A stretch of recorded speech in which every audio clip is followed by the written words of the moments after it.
Hello everyone. So previously we had discussed on the topic adopt a design pattern. So today we'll be discussing on the topic facade pattern, right? So it's one of the important patterns as well. Usually we make use of it quite often. If you're watching the videos on the LLD problems that we're solving, actually, if you're going through the videos, so you should be knowing actually we have used this pattern actually multiple times. Facade pattern, usually singleton, observer, factory, yeah. So facade, as well as the command or the state pattern, strategy pattern, actually one of the main patterns. Yeah. So these kind of patterns we use it actually very often we use it. Yeah. Very often we use it. So listen to this carefully. Let's discuss the same thing actually. What does the facade pattern say here? See, facade pattern provides a simple unified interface. It provides the simple unified interface to the complex subsystem. Yeah. Again, facade pattern provides a simple unified interface to the complex subsystem, hiding its internal complexity from the client. Yeah. Facade pattern provides a simple unified interface to the complex subsystem, identifying its internal complexity from the client. As simple as that.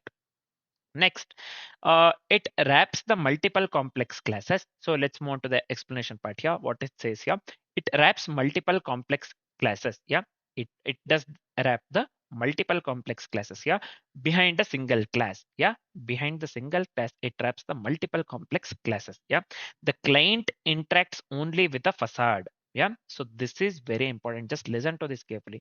Yeah, you can have a look into it. Yeah, just pause the video and look into it first. The client interacts only with the facade, not with the subsystem classes directly. Yeah, it the client does not interact with the subsystem classes directly. Instead, the client interacts only with the facade. Yeah, this improves readability, loose coupling, as well as the maintainability. This improves readability, loose coupling, and the maintainability. Yep. So this is it about the facade pattern, right?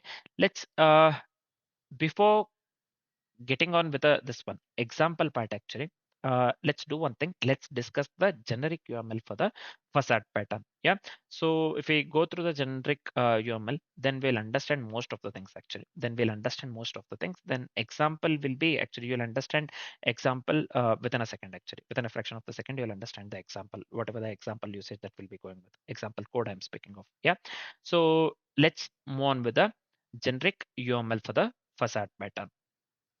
So here we have client A, client B, as well as the client C. We have the multiple clients here, A, B, and C. See, different clients interact with the system. Different clients interact with the system, but none of them talk to the subsystem classes directly. Yeah, different client interacts with the system, but none of them talk to the subsystem classes directly, as per the definition and the explanation part that we have went through for the facade pattern. So clients interact only with the facade. It doesn't interact with the subsystems directly, subsystem classes directly. Yeah, same thing. We have multiple clients here, client A, client B, as well as the client C. We are going with the three clients here, right? We have different clients here which interact with the system, but none of them talk to the subsystems classes directly. See, uh, so there will be a facade as single entry point as per the discussion, earlier discussions. There will be a facade as single entry point. Yeah. So all clients call the facade only, right? All clients call the facade only. So do something. This is what I have mentioned here. This one, all clients call the facade only. Nothing but do something which simplifies the client side usage. Basically, it simplifies the client side usage, right? Facade completely hides the complexity. Yeah, facade completely hides the complexity. When I say facade hides the complexity, the facade internally coordinates multiple packages and classes. Yeah, facade, what it does, it internally coordinates multiple packages and classes, hiding the complex workflows from the client. Yeah, it completely hides the complex workflows from the client. Yeah, then let's move on with a subsystem that contains the real logic actually. See, package 1 to 4, whatever that is mentioned in the UML here, whether it may be package 1, package 2, package 3, as well as the package 4, these four things here. package 1 to 4 and their classes contain the actual business logic. This one, package 1, package 2, package 3, as well as the package 4. Package 1 to 4 and their classes contain the actual business logic, not the facade. It doesn't consist of the facade. A package 1 to 4 and their classes contain the actual business logic. Yeah. So then next, let's move on with a further thing, loose coupling. So we can achieve the loose coupling through the facade pattern. We have already discussed this one. See, how we can achieve the loose coupling. See, clients are decoupled from the subsystem changes, whatever the changes that are made within the subsystems here, package 1, package 2, package 3, package 4. So clients are completely decoupled from the subsystem changes. So modifying the subsystem does not affect the client code. Yeah. Modifying the subsystem, whether it may be this one, modifying the client subsystem, sorry, does not affect the client code. Yeah. Subsystem is unaware of facade. So this one also, just keep this in mind. Subsystem is completely unaware of the facade. Subsystem classes does not depend on the facade at all, right? They remain independent and reusable. Yeah, this completely subsystems actually, they remain completely independent as well as the reusable, right? So this is it for the facade pattern. Actually, this is it for the facade design patterns. In simple terms, facade provides the single simplified interface that shields clients from the complex subsystems. Yeah, that shields clients from the complex subsystems. That this part is very important. Yep. So this is it for the facade design pattern. Yep. Let's move on with the main thing here. Let's come to the this one example usage. Now, as we have the complete idea through the generic UML of the facade pattern, it's very easy to understand the example. Let me explain this one. I have already written the code. Let me explain this one step by step. First, what we are doing, we are going with a CPU class here. So we are going with the start method within the CPU class. Primarily, it is the method to start the CPU. Right? Start within the CPU. It is the this one start. Sorry, it is the method to start the CPU. One second, just give me a second here. Yeah, yep, it is the method to start the CPU. Next, we are just printing the CPU start message here. CPU started, this is fine. Next, let's move on with the memory method. Yeah, memory class, sorry. Within the memory class, what is happening? We are going with a method to load the memory. We are going with a method to load the memory, right? So within the load method, what we are doing, we are just printing the memory load message here. Memory loaded, this one I'm speaking of. Yep. Next, let's move on with the hard disk class. Hard disk class, what it does, we are going with a method to read the data from the disk. We are going with a this one method to read the data from the disk, right? So then within the read method, so we are just printing the hard disk read message. Yeah, this one hard disk read. Next, we are going with the main facade actually. This is the computer facade, right? So we went with, until now, we went with a class hard disk, class memory, as well as the class CPU.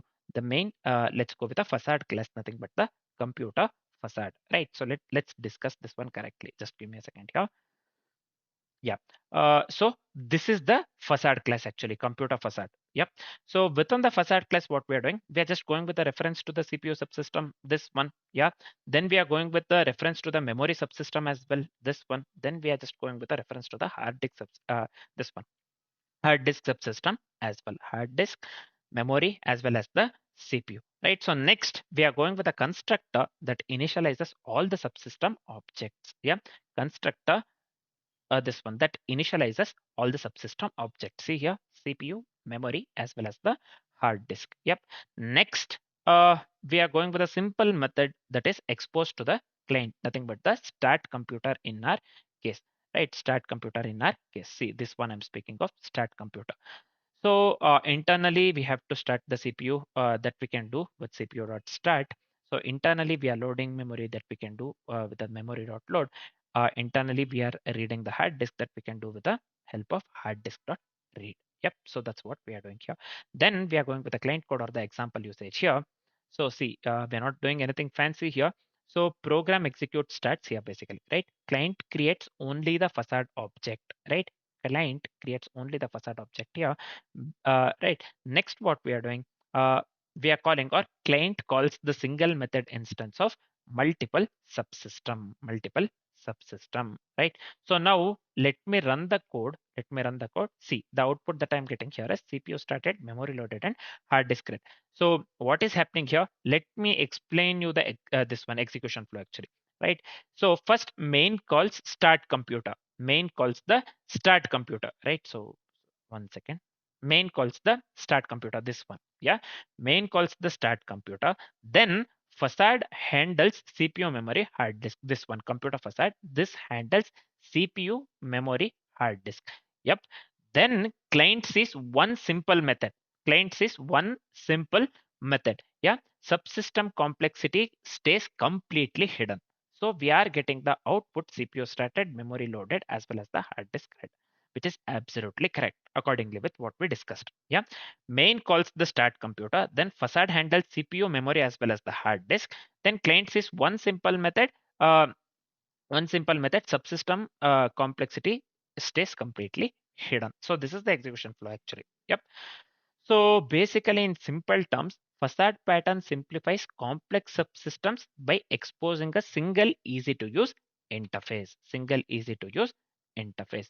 So this is it about the facade pattern, right? It's as simple as that. Yep. Let's discuss the this one real world applications of the facade pattern. Yeah. So this is it for the facade pattern actually. Let's discuss some real world application. So here, uh, facade pattern is usually used in the computer startup systems. Yeah, computer startup, sorry, computer startup systems. When I say computer startup systems, so it can be used in the CPU, RAM, disk hidden behind power button. So these things, yeah. So this is one of the real world applications of the facade pattern. Second one, it is also used in the payment gateways. When I say payment gateways, for the validation, for the fraud check actually, for the fraud check also, we make use of the facade pattern actually within the payment gateways, and we use it in the transaction that is handled internally within the payment gateways. So overall, we make use of the facade pattern within the payment gateways in that way. Yep. Next, we make use of the facade pattern in the logging frameworks as well. When I say logging frameworks, so we can just go with a single logger API over the complex internals. Yeah, that we can do. Finally, we make use of the facade pattern within the API SDKs, application programming interface, software development kits actually SDKs. Yep. So here, simple methods.